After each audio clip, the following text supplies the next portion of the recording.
Hi, Lisa. Thanks for doing my case study interview about the impact of the coach training course that you've done on your work and your school. Can you tell me a bit about you and your school that you work in? Yep, so I'm Lisa Griffith. I am the Deputy Head, Pastoral Deputy Head at Stafford Grammar School.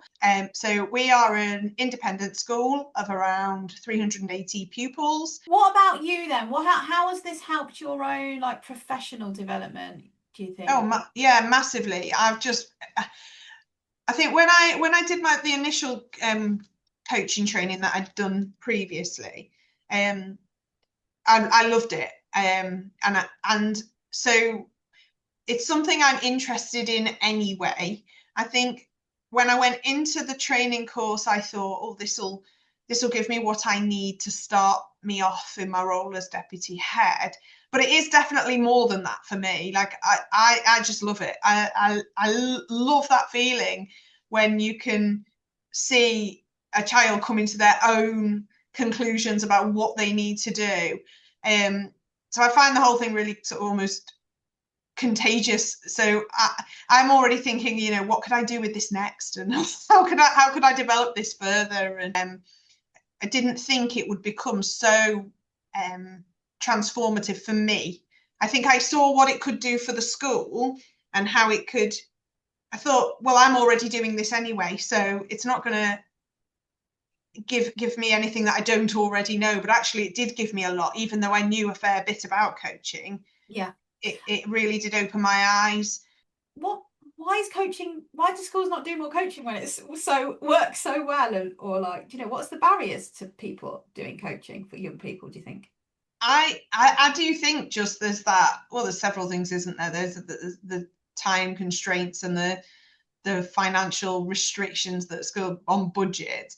But I also think that traditionally schools are more directive, aren't they? Do this, learn that. It's definitely a change of approach and a change of mindset. Although like the whole shift towards like restorative behavior conversations and all of that kind of fits more in line with the coaching relationship. Yeah, I think that, and I think possibly that some people think that they are coaching when maybe they're not, maybe as well. I think underlying it all is that history and tradition of what education is. Yeah, interesting. So it's going against the grain a bit, but the grain needs to be gone against now, doesn't it? Yes. Because it's Well, not yeah, because it's working. not working, is it? It isn't working. And we all know that children are more likely to have good outcomes and more likely to sort of work hard if they feel that the people who are working alongside them are on their side. Yeah. And I think some of the structures of school life, like sanctions and all the rest, I'm not saying do away with sanctions, not at all, but I just think that the red tape of education can sometimes also get in the way too. Yeah. Who do you think the course would suit? What kind of So person? that's a good question. It kind of links to the one that you've just asked. Yeah. I think that there is an assumption that this like coaching intervention sort of strategies are done by teaching assistants or like learning support people.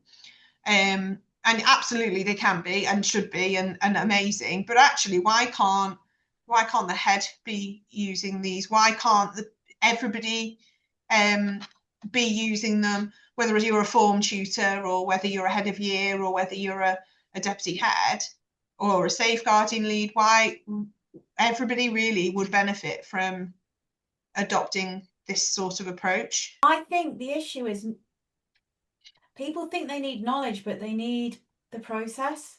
Do you know what I Yeah, mean? They think they need another tool when they've got tools coming out their ears, yeah, but they actually need how to contain the relationship. Is yes, what the theme that's coming out of what you're saying, I think. yeah, absolutely. They for me, like sitting in a virtual room with like-minded people like we did on our summer course, and we thought we learned about why the approach works, that the scientific backing of it. And then that really deep exploration of how to question, how to hold the silence, how to build that relationship, how to deal with situations where maybe you go a bit off piece. Building confidence in that yeah is the key, really, because yeah, those resources are all over the place, but actually the resources themselves are really helpful. But without the training in how to deliver them and how to use them, I would have done it in a completely different way and it wouldn't have had the same impact. Another person interested in my course? I'd say go for it. For me, I didn't anticipate getting out of it what I did. So I think it's great if you are someone who wants to have an impact on young people, and you're interested in learning about positive psychology and coaching. It is absolutely ideal if you are working with young people. I did quite a lot of research before in fact, I was kind of following you for about a year before I signed up for the course. And I couldn't find anything that was comparable. But I definitely think that unique interaction that you get as well. And I think actually, Steve, I did it in the summer, so we did all the training in one go, which was what I needed because I wanted the learning and I wanted to develop it before I started. But if you did it like on a termly, if you did it during the academic year, then you might have more opportunity to practice the resources with young people and then reflect back on them with your group. And it's just really, really positive experience, and we're all still in touch from the course.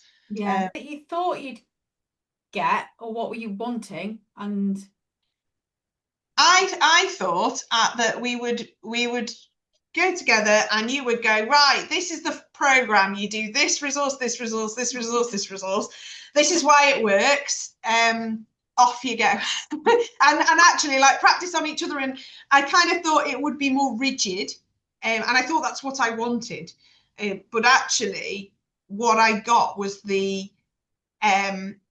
confidence to be curious with young people, the confidence to determine a path through the coaching process with the young person that worked for them, that yes, everyone is unique and that it's not necessarily it's definitely not a one size fits all.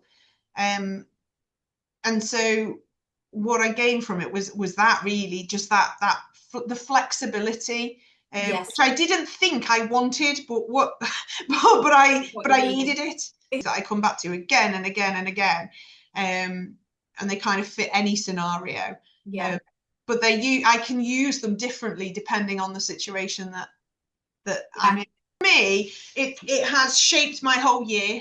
It from on a professional level, and it's also changed how I work with young people in general. So yeah, massively appreciate that. And your own well-being, actually. Pardon? Do you think it's helped your own well-being? Yeah, definitely. Yes, because I've gone into you go into a new role and when you're stepping up, and there is that kind of almost imposter syndrome. Am I going to be able to do this? And I was coming at it knowing I wanted to change this particular aspect of our delivery. So I went in really, really confident, and I feel staff fed back to me after I delivered it, that sounds really exciting, because I was excited by it and I'm excited by it. Yeah, it's been great, and I'm looking forward to kind of exploring things further. I'm still very much early on this journey, and it's kind of now about what can I do next with this, and how could I develop it further in school. So yeah, I'm looking forward to doing that.